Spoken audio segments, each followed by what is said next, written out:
Olá, amigos. Olá, amigas. Estamos iniciando nossa Economia e Desenvolvimento desta semana e vamos de imediato ao movimento empresarial. Giovanni D'Agostino, obrigado pela tua presença aqui. Como é que foi a semana? A semana foi boa, não dá para se queixar. A gente tem que agradecer ao invés de reclamar. Tá certo, é. É ou não é? É. E essa semana o Inter ganhou, né? No finalzinho do jogo.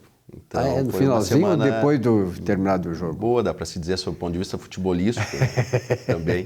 Tá certo. Bom, naturalmente que o Giovanni traz aqui sempre um tema importante, né, da questão que envolve os empresários, e não só o pequeno, não o grande e o pequeno empresário, mas todos os empresários, de modo geral, pequeno, aqueles que querem se tornar empresários também, né? Nós estamos vendo aí, né, Giovanni, depois da pandemia, com aquelas restrições que houve, fechamento de empresas, mais de 3.200.000 novas empresas surgiram no Brasil, no MEI, microempresa individual, não é isso? Então, também essas pessoas precisam ter esses conhecimentos. Tu está falando aqui hoje, o nosso tema hoje vai ser sobre a compensação em matéria tributária. O que é isso? Silvio Lopes, quando o sujeito paga espontaneamente um tributo e eventualmente esse pagamento foi maior do que o devido, esse contribuinte passa a deter um crédito perante a fiscalização tributária. Sim. Perfeito? O Código Tributário Nacional lá, que foi editado lá em 1966, ele já prevê a possibilidade de o sujeito pedir restituição da quantia, né? E a legislação infraconstitucional regulamenta, então, a possibilidade de, ao invés do sujeito pedir o dinheiro de volta, utilizar aquele crédito para abater no valor devido de períodos subsequentes, enfim, né, dos tributos, né? Isso aí o nome é compensação. O sujeito tem um crédito decorrente de um pagamento a maior e tem um débito. E o que o sujeito faz? Faz um encontro de contas, certo? Até o ano de 2001, né, tô me referindo à questão da compensação de tributos federais, né? Até o ano de 2001, o sujeito podia fazer a compensação, era permitido fazer a compensação, mas a compensação ela só podia se dar entre tributos de mesma espécie, né? O que isso quer dizer? Vamos imaginar que o sujeito pagou imposto de renda maior. Uhum. Ele poderia compensar o imposto de renda com a contribuição social sobre o lucro líquido? Até 2001, não poderia. O imposto de renda só poderia ser compensado com o imposto de renda. A COFINS só poderia ser compensado com a COFINS. A contribuição social sobre o lucro líquido com o mesmo tributo. A partir de 2002, com o advento da Lei 10.637, então possibilitou-se, né, que o contribuinte que tivesse o pagamento de um tributo a maior do que o devido pudesse compensar com tributos de espécie diferentes, né? Todavia, o legislador instituiu uma obrigação acessória para perfectibilizar esses tipos de compensações, né? Que o nome é Declaração de Compensação, que a Receita Federal, a sigla disso pela Receita Federal é DECOMP, né?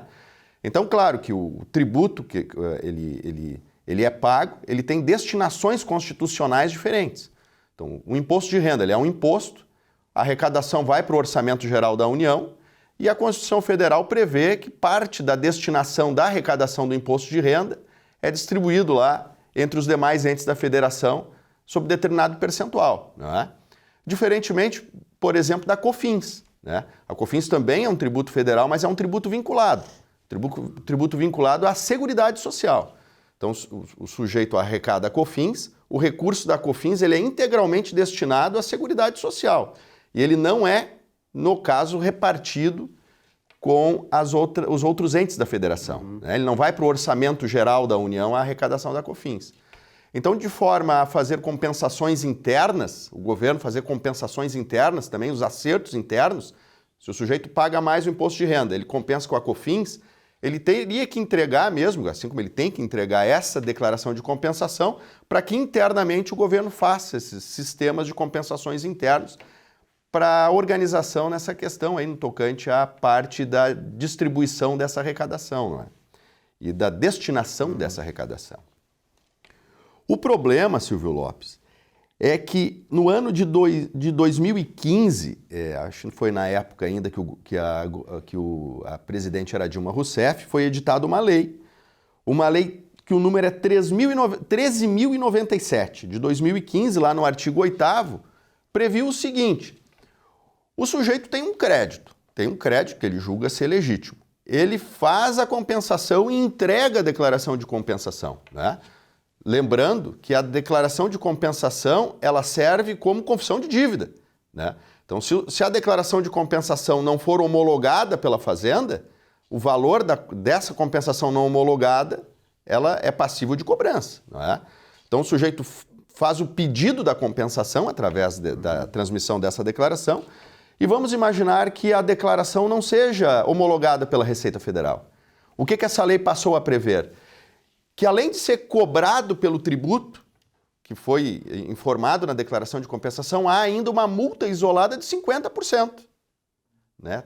De tal modo, então, que de certa forma inibe até as pessoas de fazer a declaração de compensação. Porque se, por exemplo, bater na trave a declaração de compensação, com base nessa lei, o fisco estava aplicando uma multa isolada de 50% do tributo compensado. Então vamos imaginar que o sujeito compensa R$100 mil. A Receita Federal não homologa a compensação dos R$100 mil. E o prazo de homologação são 5 anos.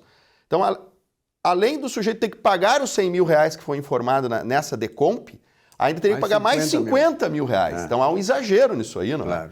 Então foi utilizada essa ferramenta para os fins de penalizar o contribuinte, né? Para algum deslize, uma armadilha para o contribuinte. Só podia ser no governo Dilma Rousseff, né? Foi no governo Dilma Rousseff.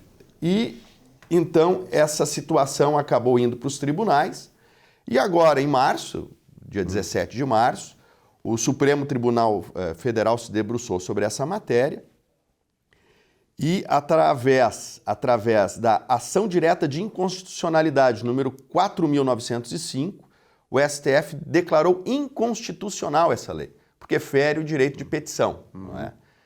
Então, sobre esse tema, né, se porventura o telespectador tiver tido contra si alguma autuação decorrente dessa multa dos 50%, pode ter sido parcelada, eventualmente até mesmo paga essa multa, né? Pode recorrer agora. Pode daqui a pouco entrar, né, na justiça para reaver essas quantias que foi pago indevidamente em função da decretação da inconstitucionalidade dessa norma. E é importante que tu traga isso, Giovanni. Aliás, não poderia esperar outra coisa de vocês, né? Partindo de vocês. Exatamente porque tem muita gente que não sabe disso, né? Tem muita gente que nem sabe que existe essa lei que foi aprovada e que está beneficiando o camarada, o contribuinte. Então é importante sempre, eu digo aqui, quando tem advogado, casualmente tu é advogado e também contador, mas quando tem advogado aqui, ó, coisas que digam respeito à advocacia, contrate um advogado, consulte um advogado. Coisas que dizem respeito à questão de contabilidade, contratem o contador, que também é advogado, no caso do Giovanni. Porque eles têm esse conhecimento e pode ele encaminhar, daqui a pouco tá lá, tem em haver alguma grana na Receita, não sabe exatamente pela ignorância, no bom sentido, né, dessa lei. É verdade, isso aí. O planejamento tributário, né, agora mudando um pouquinho o foco, né, mas também falando sobre a área de tributação, o planejamento tributário nas empresas é de suma importância, né? Porque a nossa legislação tributária ela é tão complexa e o governo é o nosso maior sócio, né? Então, mesmo que a empresa esteja com prejuízo, o sócio não consegue distribuir para ele dividendo, mas o governo tem a parte dele garantida. Essa é assegurada, essa aí é sagrada, né? A tua parte tu pode deixar de receber, agora o governo tem que receber. E a tendência, infelizmente, com essa nova filosofia de governo, né? É que se aumente os impostos. Então, a gente tem que ficar muito cauteloso, com barba de molho, com essas proposituras aí, né?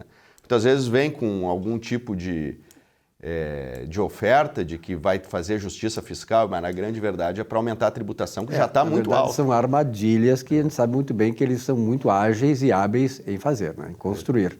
Então tem que estar muito a par, muito ciente disso e, sobretudo, calcado e sustentado por alguém que conheça, como no caso do Giovanni D'Agostino, né, em seu escritório, conheça esses meandros, porque daqui a pouco, né, como eu digo, você pode cair numa fria, de repente você tem alguma coisa para receber e não sabe também, né? Isso aí, Um abraço, meu mestre. Até a próxima. Até a próxima. Um forte abraço.